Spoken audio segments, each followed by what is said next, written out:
है। ये बात करण गुलेरिया सुनकर पूरी तरह से हैरानी में चले गए। उनको समझ नहीं आ रहा था कि जो अनिका और रोहित एक दूसरे के साथ इतने खुश थे, जो जीने मरने की साथ में कस्में खाया करते थे, जिनकी मिसाल बाकी लोग दिया करते थे कि लव स्टोरी हो तो रोहित और अनिका जैसी हो, वो क्या रिश्ता इतना ज्यादा कमजोर हो गया था कि अनिका अब रोहित से अलग होना चाहती थी। करण गुलेरिया को शुरू में लगा कि अनिका ऐसे ही ये बातें उनसे कर रही है। हालांकि करण गुलेरिया ये भी जानते थे कि अनिका अपनी याददाश्त खो चुकी है, मगर इसके बाद भी करण गुलेरिया ने कभी भी ये नहीं सोचा था कि अनिका कभी रोहित से अलग होने की बात करेगी। करण गुलेरिया को इस वक्त यही लग रहा था कि रोहित और अनिका के बीच कोई मिसअंडरस्टैंडिंग हुई है, मगर करण गुलेरिया ये नहीं जानते थे कि अनिका ने ये फैसला इसलिए लिया था क्योंकि उसे यही लग रहा था कि रोहित के इस चेहरे के पीछे कोई और चेहरा है। और अनिका का ये शक तब यकीन में भी बदल गया जब अनिका को वो सीसीटीवी फुटेज नहीं मिली, जब सनी और रोहित के बीच टेरेस पर कुछ कहासुनी हुई थी और उसके बाद सनी के साथ वो हादसा हुआ और फिर सनी कोमा में चला गया। इस वक्त अनिका के दिमाग में यही चल रहा था कि अगर वो रोहित के साथ रही तो वो कहीं ना कहीं अंदर ही अंदर सिहर कर रहेगी और डर कर रहेगी, जो कि अनिका को बर्दाश्त नहीं था। वो नहीं चाहती थी कि वो इस तरह डर डर कर रहे, क्योंकि इसका असर कहीं ना कहीं तीनों बच्चों पर भी होता। अनिका चाहती थी कि वो बेझिझक रोहित के साथ रहे। आज से पहले अनिका रोहित के साथ रह रही थी, पर उसके मन में इस तरह का डर नहीं था। उसके मन में रोहित के लिए इस तरह के विचार नहीं थे। मगर अब जैसे जैसे समय बीत रहा था, अनिका की याददाश्त तो नहीं आ रही थी, पर अनिका का शक रोहित के लिए बढ़ता जा रहा था। हालांकि रोहित यही चाहता था कि अब धीरे धीरे अनिका की याददाश्त आएगी और उनके रिश्ते नॉर्मल होंगे और जो अनिका उससे दूर हो गई है वो उसके पास आ जाएगी। मगर रोहित को ये नहीं पता था कि अब अनिका के विचार जिस तरह से हो रहे थे, उस तरह से उन दोनों का साथ आना मुश्किल तो लग रहा था, पर बहुत ही जल्द अलग होने की बात भी सामने आने वाली थी। और आज अनिका ने अपने पापा के सामने वो बात ला दी थी। करण गुलेरिया ये कभी भी नहीं चाहते थे कि अनिका और रोहित अलग हों, क्योंकि करण गुलेरिया को ये बात अच्छी तरह से पता थी कि रोहित एज अ बिजनेसमैन कैसा भी हो, वो अपने बिजनेस को बढ़ाने के लिए कोई भी स्ट्रेटेजी लगा ले, कोई भी पैंतरा आजमा ले, मगर वो अनिका से बेहद ही प्यार करता था और अनिका के लिए वो बहुत ईमानदार था। रोहित अनिका के लिए कुछ भी कर सकता था, वो अपने बिजनेस के लॉस भी सह सकता था। अनिका के लिए रोहित अपनी इज्जत की भी परवाह नहीं कर सकता था। मगर ये सब बातें इस वक्त करण गुलेरिया अनिका को नहीं बताना चाहते थे, क्योंकि करण गुलेरिया को कहीं ना कहीं अंदर से ये एहसास हो गया था कि अनिका के मन में जो बातें चल रही थी, इस कारण से अनिका अभी उनकी कोई भी बात नहीं समझेगी। अपनी बात को बढ़ाते हुए करण गुलेरिया ने अनिका से फोन पर कहा, देखो अनिका, तुमने जो फैसला लिया है ये बहुत बड़ा फैसला है, और तुमने ये बात किस बेसिस पर कह दी? तुम्हें तो अपने अतीत के बारे में भी कुछ याद नहीं, और ऐसा नहीं है कि तुम अगर रोहित से अलग होगी तो मैं तुम्हारा इसमें साथ नहीं दूंगा। देखो बेटा, मैं तो हर पल हर वक्त तुम्हारे साथ हूँ, मगर मैं तुम्हें इस वक्त यही कहूंगा कि तुम्हें एक बार और सोचना चाहिए। मैं नहीं जानता कि तुम्हारे और रोहित के बीच में क्या हुआ है, कोई झगड़ा हुआ है, बहस हुई है, मगर मैं बस यही कहूंगा कि तुम एक बार दिल से सोचो और रोहित को समझने की कोशिश करो। हो सके तो उसे अपनी परेशानी को बताने की कोशिश करो, क्योंकि मैं जानता हूँ रोहित तुम्हारी बात अच्छे से समझेगा और वो कोई ना कोई सल्यूशन जरूर देगा।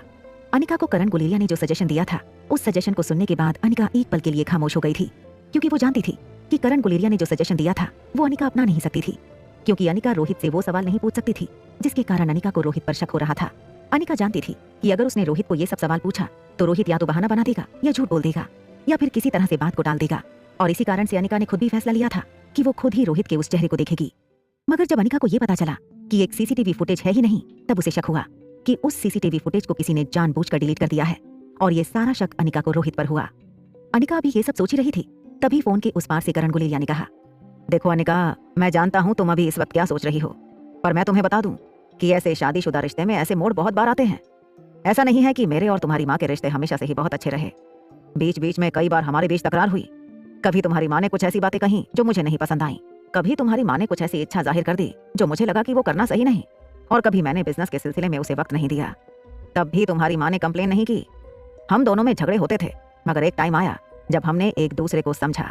इसलिए मैं तुम्हें अपने निजी जीवन से सीख कर यही सलाह दूंगा कि तुम्हें भी रोहित से एक बार बात करनी चाहिए, और अगर मन में ऐसा कुछ ख्याल आता है तो उसे हटा दिया करो। और हाँ, अगर तुम्हें कभी भी लगे कि तुम्हें किसी से बात करनी है या तुम्हें अपनी परेशानी किसी को बतानी है तो तुम मुझे बता सकती हो। मैं तुम्हारा पापा हूँ, और इस वक्त अभी मैं अगर ये सब सजेशन दे रहा हूँ तो इसमें मैं तुम्हारा अच्छा ही देख रहा हूँ। मैं नहीं चाहता कि तुम और रोहित अलग हो। इतना कहने के बाद करण गुलेरिया ने अनिका से आगे कहा, मैं अभी तुम्हारे और रोहित के रिश्ते के बारे में क्या ही कहूँ, तुम्हें तीनों बच्चे ही बता देंगे कि तुम दोनों का रिश्ता क्या था और तुम दोनों में कितना प्यार था। इसलिए मैं तुम्हें बस यही सलाह दूंगा कि तुम एक बार दिल से सोचो और रोहित से बात करके देखो, फिर तुम्हें जो ठीक लगे वो करो। मैं हमेशा तुम्हारे साथ हूँ। एक तरफ जहाँ अनिका के मन में ये हलचल मची हुई थी, तो वहीं दूसरी तरफ रोहित प्रेसिडेंशियल स्वीट के अंदर टेरेस गार्डन में मौजूद था। रोहित यहाँ वहाँ घूमे जा रहा था। रोहित को किसी के फोन का इंतजार था। वो बेसब्री से बार बार फोन को देख रहा था। रोहित के चेहरे को देखकर ये आसानी से कहा जा सकता था कि इस वक्त वो बेहद ही बेचैन नजर आ रहा था। रोहित अभी टेरेस गार्डन पर यहाँ वहाँ टहल ही रहा था। इतने में अचानक से उसका फोन बजा। रोहित ने जैसे ही फोन की स्क्रीन को देखा, उसके चेहरे पर चमक आ गई। रोहित को मयूर गुलेरिया का फोन आ रहा था। मयूर गुलेरिया का नंबर अपने फोन स्क्रीन पर देखते ही रोहित ने एक्साइटेड होकर फोन उठाया और फिर अपने अंदाज में कहा, हाँ, तुमसे मुझे कुछ अर्जेंट काम है। तभी फोन के उस पार से आवाज आई, हाँ बताओ क्या काम है। तभी रोहित ने कहा, मैंने तुम्हें एक नंबर भेजा है, तुम मुझे पता करके बता सकते हो वो नंबर किसका है? ये काम अर्जेंट में करना है। इतना कहकर रोहित चुप हो गया। उसके चुप होते ही फोन के उस पार से मयूर गुलेरिया की आवाज आई, हाँ मैं समझ गया, तुम्हारा काम हो जाएगा, मैं तुम्हें कॉल करूंगा या फिर मैसेज कर दूंगा, डोंट वरी। इतना कहने के बाद फोन डिस्कनेक्ट हो गया। फोन डिस्कनेक्ट करने के बाद रोहित ने फोन को टेबल पर रखा और अपने सिर पर हाथ रखकर कुछ सोचने लगा। वो मन ही मन यही सोच रहा था कि आखिर वो नंबर किसका होगा जो उसने अनिका के फोन से लिया था। रोहित के मन में इस वक्त यही चल रहा था कि क्या वो कोई लड़की होगी या कोई लड़का, और अगर कोई लड़का हुआ तो आखिर वो कौन होगा? क्योंकि कहीं ना कहीं अब रोहित को यही लग रहा था कि जिस तरह से अनिका ने उससे झूठ कहा था, बात नॉर्मल नहीं रह गई थी। रोहित को तो विश्वास ही नहीं हो रहा था कि जो अनिका पहले हर एक छोटी से छोटी बात रोहित को बताती थी, आज वही अनिका उससे इतनी बड़ी बात को छुपा रही थी। हालांकि अगर अनिका ने सामने से भी कहा होता कि उसे किसी मर्द या किसी लड़के से दोस्ती करनी है तो रोहित को इसमें कोई एतराज नहीं होता, वो खुशी खुशी हाँ कर देता, क्योंकि उसे अपनी अनिका पर पूरा विश्वास था। मगर अब रोहित को इसी बात का दुख हो रहा था कि अनिका ने उससे ये बात छुपाई थी, और इसी बात को लेकर रोहित कहीं ना कहीं बहुत ज्यादा परेशान हो गया था। रोहित अब जल्द से जल्द ये पता लगाना चाहता था कि आखिर वो नंबर था किसका। अभी कुछ वक्त पहले ही रोहित को ऐसा लग रहा था कि अनिका पर उसने शक करके बहुत गलत किया। उसे अनिका पर शक नहीं करना चाहिए था, क्योंकि अनिका इनोसेंट थी, और अगर वो लैपटॉप पर पूरी रात बैठी थी तो वो गेम खेल रही थी। रोहित के दिमाग में जैसे ही ये ख्याल आया, अचानक से उसके दिमाग में एक बात आई। उसके दिमाग में यही चलने लगा कि क्या अनिका लैपटॉप पर रात भर गेम खेल रही थी या बात कुछ और थी, क्योंकि रोहित को अच्छे से याद था। रोहित जब सुबह सुबह टेरेस गार्डन पर अनिका को देखने आया था, उस वक्त अनिका लैपटॉप पर बड़े मजे से गेम खेल रही थी। हालांकि उसकी आंखें लाल हो गई थी, उसकी आंखों के नीचे काले धब्बे नजर आने लगे थे, मगर इसके बाद भी अनिका के चेहरे पर एक मुस्कान थी जब वो गेम खेल रही थी। इस बात से रोहित को यकीन हो गया था कि सच में अनिका गेम ही खेल रही थी। मगर अब रोहित को यही लगने लगा था कि हो ना हो अनिका उस वक्त भी झूठ बोल रही थी। अनिका गेम खेलने के बहाने लैपटॉप पर कुछ न कुछ काम कर रही थी, या ऐसा भी हो सकता है कि अनिका रात भर किसी से चैट कर रही होगी। इस तरह की कई सारी बातें रोहित के दिमाग में घूमने लगी थी, और कहीं ना कहीं अब रोहित को गिल्टी भी फील नहीं हो रहा था, क्योंकि अब वो जान चुका था कि इस बार उसका शक कहीं ना कहीं सही था।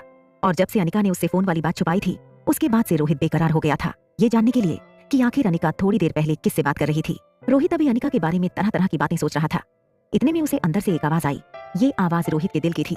उसने जब अपने दिल की आवाज सुनी तो उसे एहसास हुआ कि कहीं ना कहीं अनिका उसे धोखा नहीं दे सकती। अगर अनिका रोहित से कोई बात छुपा रही है तो हो सकता है उसकी कोई मजबूरी रही हो, या फिर वो कंफर्टेबल फील ना कर रही हो। मगर रोहित अभी अपने दिल की बात को पूरी तरह से सुन पाता। इतने में रोहित का मन एक बार फिर से रोहित पर हावी हो गया। वो फिर से अनिका के बारे में यही सोचने लगा कि आखिर ऐसी क्या मजबूरी रही होगी जो अनिका उससे बातें छुपा रही है। रोहित अभी ये फैसला नहीं कर पा रहा था कि वो आखिर करे तो क्या करे। क्या अनिका पर उसका शक करना सही है या गलत? रोहित इन सब ख्यालों में इतना खो गया कि उसे पता ही नहीं चला कि कब आधा घंटा बीत चुका है। रोहित ने देखा आधा घंटा हो चुका था। ये देखते ही वो टेरेस गार्डन से जाने लगा। उसने अपने कदम लिविंग रूम की तरफ बढ़ाए ही थे कि इतने में उसका फोन बजा। रोहित ने जैसे ही फोन उठाया उसने देखा मयूर गुलेरिया का फोन है। रोहित को समझ नहीं आया कि इतनी जल्दी मयूर गुलेरिया ने क्यों फोन किया। आखिर क्या बात हो सकती थी? रोहित का दिल अब जोर से धड़कने लगा और वो यही सोचने लगा कि क्या मयूर गुलेरिया को पता चल गया है कि वो नंबर किसका था, और अगर वो नंबर किसी लड़के का निकला तो रोहित क्या करेगा। ये सोचकर रोहित परेशान हो गया।